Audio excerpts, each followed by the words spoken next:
So about a month ago, I had one of my final assignments for my university, and they asked me to create a 3 to 4 minute short video, and it had to be something persuasive, and you had to try and convince your viewers to do something. I was going to try and convince other Minerva students to go to the San Francisco Chinatown more often because we lived like right next door to it pretty much. I'd been living in Nob Hill for about a year, and finally I had this opportunity to kind of show it off because not that many people seem to be going, and I was really excited to make this video and do this assignment because it sounded like really fun compared to doing like 1500 word essay, 2000 word essay, or like a coding workbook.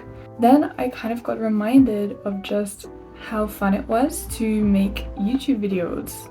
And I've been making these YouTube videos since I was like 13 years old, and at first it was so fun. I kind of got too caught up into it at some points, and then I would disappear for a bit, but I would always kind of come back, same as how I'm coming back now.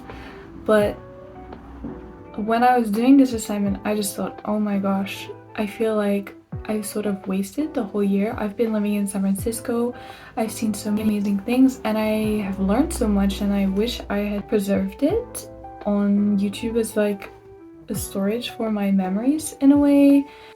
After the school year finished, I had so much free time for like the first time. My school is kind of structured so that they basically throw a load of schoolwork at you for like 8 months, and then they give you a really long 4-month break. And I started this break by going to LA. Of course, I was in the US and I wanted to make the most of it, so I saw Santa Monica Beach, I went to Hollywood.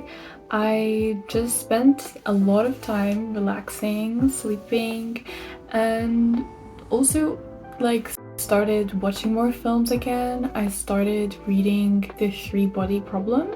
I started spending more time on social media. I was doom scrolling a lot, to the point where like you would get those videos of people being like, stop. Put your volume up, put your phone down somewhere and just close your eyes. And I would just keep scrolling through them for hours and hours. I kind of realized that everything in my life was consumption.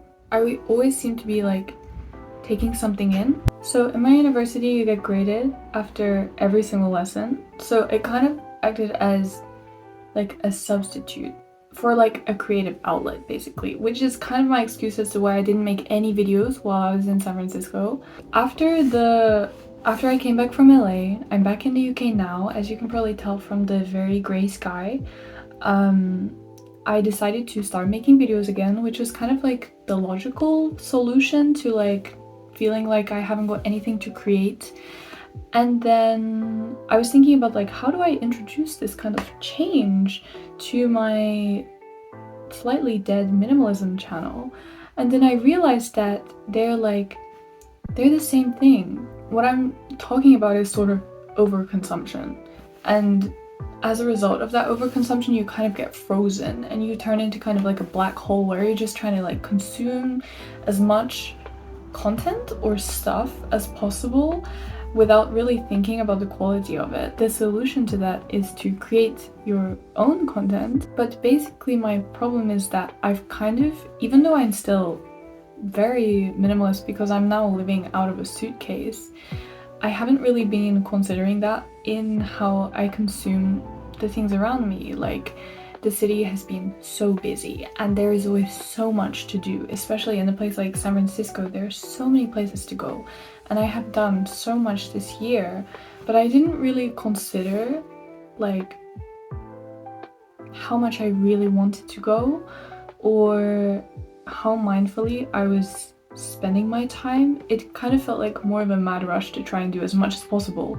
so that I'm not like wasting time in the city. So now I'm trying to slowly, without kind of like it being a shock to my system, I'm trying to make everything more creative. Like, for example, I mentioned how before I started reading The Three-Body Problem, and it's really interesting. And then I realized after starting it that it's Chinese, and then they have a TV show, so I want to watch the TV show so I can like improve my Chinese skills for when I go to Taiwan. Hopefully I'll be able to understand a little bit. But by watching the TV show, this is a form of consumption, and I've decided that it's something I definitely want to watch, but I'll try to turn it into something creative. I'm gonna make like a kind of study guide, maybe on Notion. I'll just like list down some words that I recognize. I really like languages, so this is fun for me, I promise. And then in that way, I'm kind of making it more creative than if I was just kind of passively consuming it. Even though it's not like a perfect solution and there are probably a lot more creative things I could be doing, I think this solution is going to work for now, at least until I have like a better update for it. But I've noticed similar people saying the same thing, like for example, when they read a book, it's much easier to memorize the contents of it if you make annotations, and that's like either on the page or just in a separate notebook, or you write about it later. Like this kind of thing can be just so much more. It's not brain rot, and it's not just passive consumption of media and like whatever you can find around you. Hopefully some people watching this can benefit from it also. I'm not sure how to end this.